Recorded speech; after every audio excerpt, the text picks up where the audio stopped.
फूट डाल करके राज करना, ये केवल रहा ये भारतीय जनता पार्टी की सरकार माननीय प्रधानमंत्री के नेतृत्व में, माननीय मुख्यमंत्री के नेतृत्व में हर गरीब के लिए, हर समाज वर्ग के लिए, दलित, पिछड़े, वंचित, शोषित, उनको स्थान देने के लिए भारतीय जनता पार्टी की सरकार प्रतिबद्ध है और हम उस काम पर आगे बढ़ने का काम कर रहे हैं। बहुत बहुत धन्यवाद। अभी कांग्रेस विधायक सज्जन सिंह वर्मा जी ने प्रेस कॉन्फ्रेंस की थी, उन्होंने कहा कि ओबीसी के जो आंकड़े हैं सुप्रीम कोर्ट को नहीं पेश किए गए सर, वो नहीं जो ट्रिपल टेस्ट था सर। ये सज्जन सिंह वर्मा कितने विश्वस्त हैं, सज्जन सिंह वर्मा कैसे हैं, मुझे कहने की जरूरत नहीं है। भारतीय जनता पार्टी की सरकार ने, माननीय मुख्यमंत्री जी ने संवेदनशीलता के साथ ओबीसी कमीशन ने दौरे करने के बाद और जो आंकड़े कोर्ट को प्रस्तुत किए ट्रिपल टेस्ट के, उस प्रक्रिया में ये भारतीय जनता पार्टी की सरकार ने किया था। मैं तो ये पूछना चाहता हूं, कल भी मैंने कहा था, कल भी मैं कहता था कि जब आपकी सरकार थी तब ग्रामीण निकाय के चुनाव का कार्यकाल समाप्त हो गया था। कांग्रेस की सरकार के रहते चुनाव होने थे, आपने चुनाव क्यों नहीं कराए थे? आपने क्या किया था? भोपाल नगर निगम को तोड़ो, अल्पसंख्यक समुदाय का एक महापौर कैसे बनेगा, कैसे जाकर के पंचायतों को तोड़ो, डिलिमिटेशन में लगे थे आप।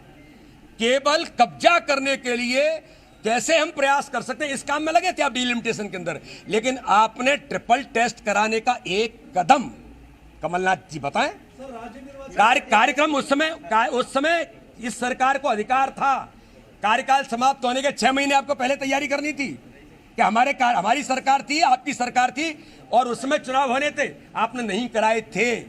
आप केवल डिलिमिटेशन में लग करके आपने उसको रद्द किया, रद्द करने के बाद नया आप संशोधन लेकर के आए, केवल किस लिए, कैसे कब्जा किया जा सकता है।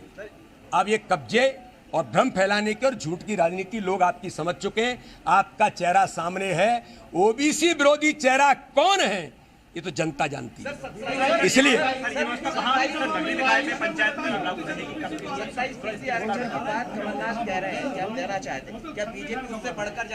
मैंने कहा ना, बीजेपी ने, हमारे संगठन ने ये तय किया है, हमारी पंच निष्ठाएं कहती हैं और हम तो ये प्रयास करते हैं कि 27% ही क्यों, अरे उससे ऊपर भी जाना होगा तो हमारे उन कार्यकर्ताओं को, जो इस योग्यता के रखने वाले कार्यकर्ता हैं, उनको भी उससे ऊपर भी जाकर के हम प्रतिनिधित्व देने का काम भारतीय जनता पार्टी का संगठन है।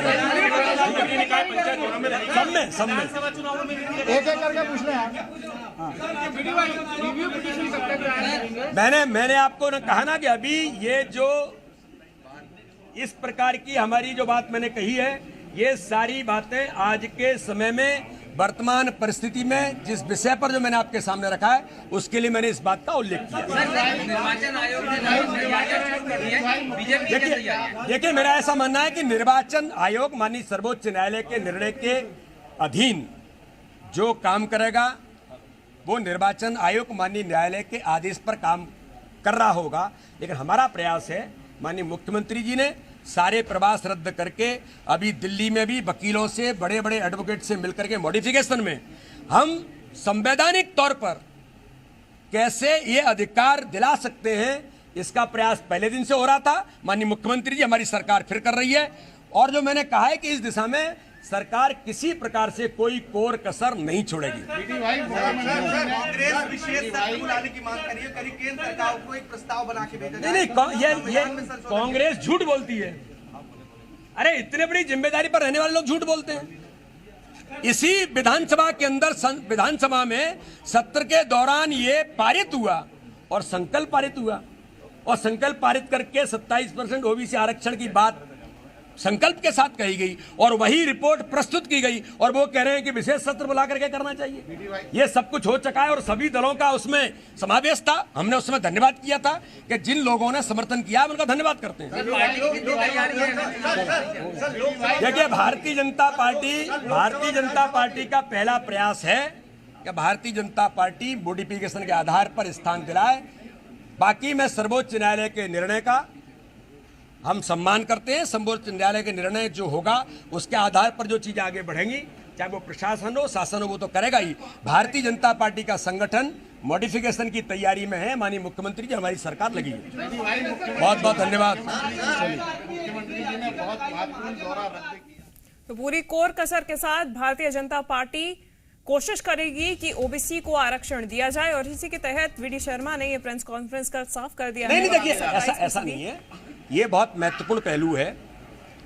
ये कांग्रेस जैसे झूठ छल कपट की राजनीति करने वाले जो लोग हैं, जो भ्रम फैलाने वाली ताकतें हैं, तो भ्रम फैलाने वाली ताकतों को जवाब देने के लिए करना पड़ता है, और उसको हम पुनः फिर करेंगे। इन्वेस्टमेंट आएगा, फिर दौरे होंगे, लोगों को बुलाएंगे, ये माननीय मुख्यमंत्री जी हमारा नेतृत्व करेगा ही। लेकिन ये जो देश, मैं कहता हूं कि देश के अंदर, समाज के अंदर आज भी ऐसी ताकतें हैं जिसमें कांग्रेस महत्वपूर्ण स्थान रखती है, भ्रम, झूठ, छल कपट, तो इसका जवाब तो देना पड़ेगा। तो माननीय मुख्यमंत्री ने इसलिए दर्ज किया। चलो, देखिए, सियासी पारा लगातार गरमाया हुआ है पंचायत चुनाव को लेकर, और इसी के तहत देखने को मिला है कि वीडी शर्मा ने प्रेस कॉन्फ्रेंस कर ये बात साफ कर दी है कि बीजेपी लगातार कोशिश करेगी कि किस तरीके से 27% या जरूरत पड़े तो उससे ज्यादा भी ओबीसी को आरक्षण दिलवाकर, जहां जरूरत हो ओबीसी को आरक्षण दिलवाया जाएगा। और साथ साथ कांग्रेस पर सीधा आरोप लगाते हुए ये झूठी सरकार है, ओबीसी विरोधी सरकार है, ये कहते हुए वीडी शर्मा को आपने अभी सुना है। तो लगातार जानकारी के साथ जी मीडिया संवाददाता वासु चौरे हमारे साथ जुड़ गए हैं। वासु, एक तरफ हम सुन रहे हैं कि किस तरीके से वीडी शर्मा ने प्रेस कॉन्फ्रेंस कर ये बात तो साफ कर दी है कि लगातार कोशिश जारी रहेगी सरकार की तरफ से 27% ओबीसी आरक्षण दिलवाने के लिए।